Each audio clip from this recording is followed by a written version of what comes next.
Wetherscope.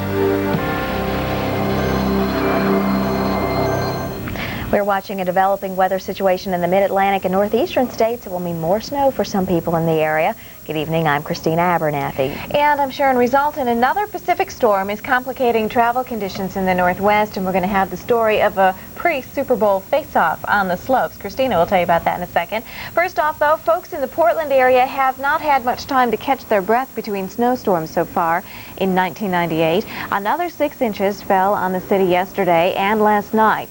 It looks like there is more on the way. Snow will start falling during the early morning hours, but the good news is that it will move out of the area pretty quickly. In the Boston area, most of the precipitation fell in the form of rain.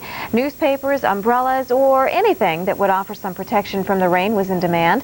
Over 2 inches were recorded yesterday and this morning. Temperatures never did make it out of the 30s. And if you look now in the Boston area, still 37 degrees. So it's a real raw day heading up into parts of the northeast. Albany at 33 degrees.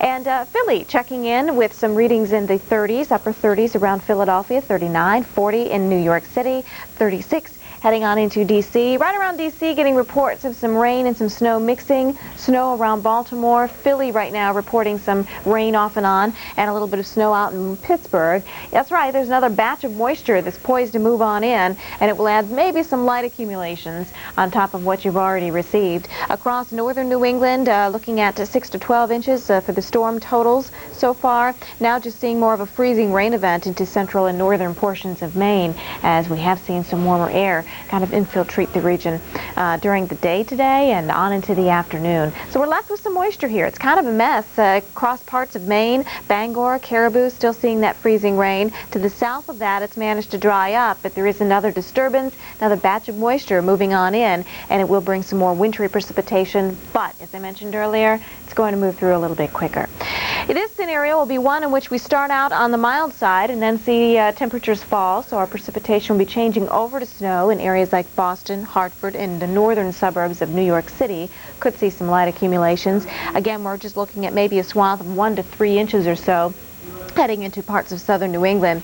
Again, the first band of moisture moving on out, the second band of moisture working its way on in, up into the Susquehanna region of upstate New York, and there's a better inspection from Philly back down to Washington, occasionally seeing a few snowflakes, and then more of a rain event heading back down toward Raleigh and Durham.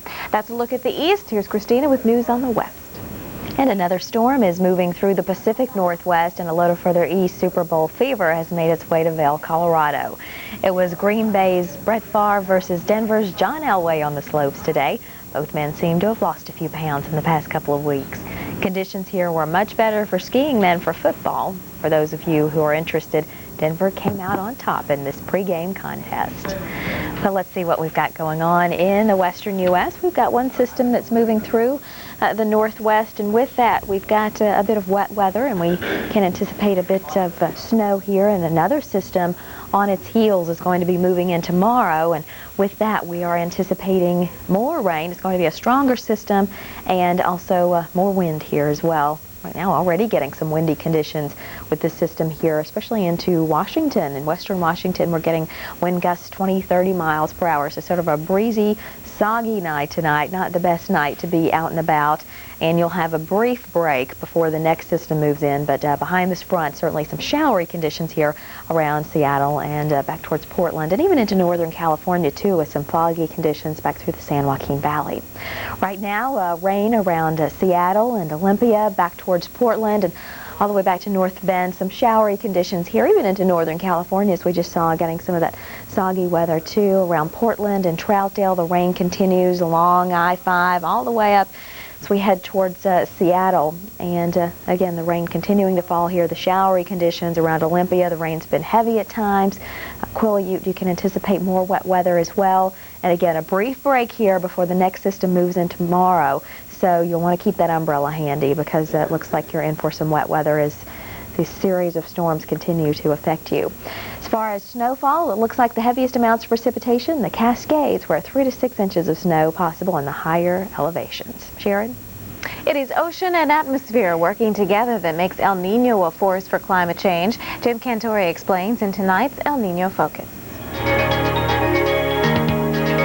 In normal non-El Nino years, the surface of the Pacific Ocean along the coast of South America is cool, about 8 degrees cooler than the surface in the western Pacific. That's because of the trade winds. The prevailing trade winds in this part of the world are from east to west, and those winds push the ocean's surface along with them. That piles warm water up in the western Pacific. Sea level is about 1.5 feet higher near Indonesia than at Ecuador. And because the surface water is moved west, the cold water from deeper levels rises toward the surface off South America, sometimes to within 50 meters. That's called upwelling, and it's responsible for the cold surface temperatures. But in an El Nino, the trade winds diminish, and in some cases actually reverse. Without the trade winds, upwelling diminishes.